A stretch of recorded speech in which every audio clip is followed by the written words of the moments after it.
Hey guys, welcome back to my channel. You guys get to stare at my face while I talk. Yay. Anyways, today's July 19th. What the hell's going on in this world? It is crazy. If you haven't heard, in California, LAUSD, they're not opening back their schools. They're staying shut. You're going to be doing distance learning. I know, it's crazy. I get it. It's for safety. Safety, of course, comes first. You can't have freaking a school if the teachers end up getting sick and dying. You can't have a school if the kids end up dying. I get it. It's understandable. Now, why can't they just implement it?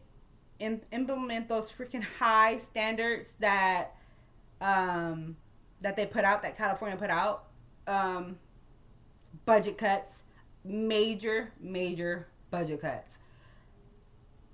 Okay, school funding was already low, and they were going to try their damnedest to get those guidelines together. Wait, standards, because the guidelines CDC put out, they're like down here, right? California standards are up here. It was going to be impossible for California schools and LA County schools to try to implement those guidelines, right? With the funding that they were already getting. But they were going to do it. Now, what happened? They cut their budget even lower. So, it was out of the question. Now, it's all about, can we even keep our staff for distance learning? And they're going to do it. But they're still gonna have to lay off some teachers. And where's all that millions of dollars that they're cutting going? I feel like it's going to the pile of $74 million to those immigrants. I think it's going there. I feel like the schools can use that $74 million. You think? Yeah. I know you probably say like, oh my gosh, Jake, that's so messed up.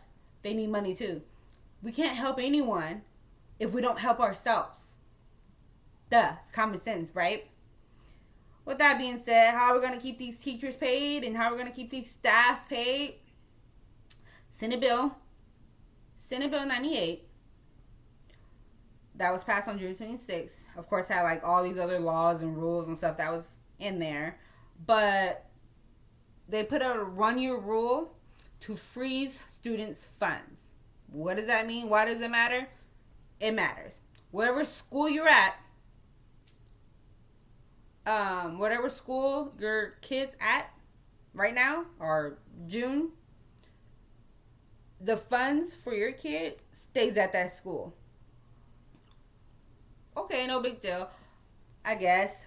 If you don't want to change your schools and if you like it and you like the program that your school is providing while distance learning, what if you want to change schools? You can't, because they're not going to accept you.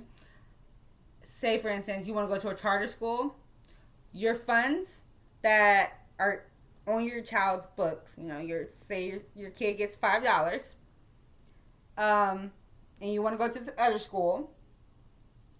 You can't go to that school without making sure you got your $5 to go with you to pay for school.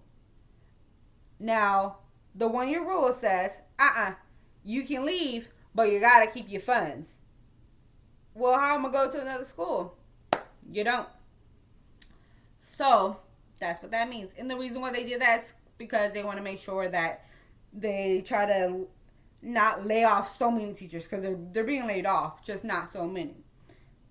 It's crazy. So, no, you can't change schools. You can go to a private school, but you got to pay out of pocket, which is crazy because you got your school funds for your kid, but you just can't pay it. Anyway, and you think like, man, it sucks, and we got to pay these teachers and everything. I get it.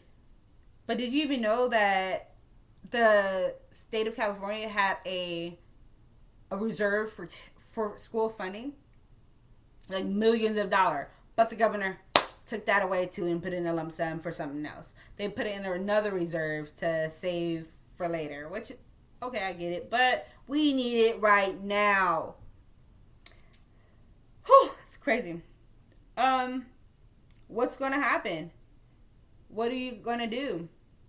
Who knows? Do you have to stay at your current school? At your current school? You don't.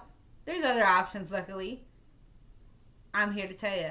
But to find out, you gotta like that button, thumbs up it, and subscribe it wherever it is. I don't even know. Who knows?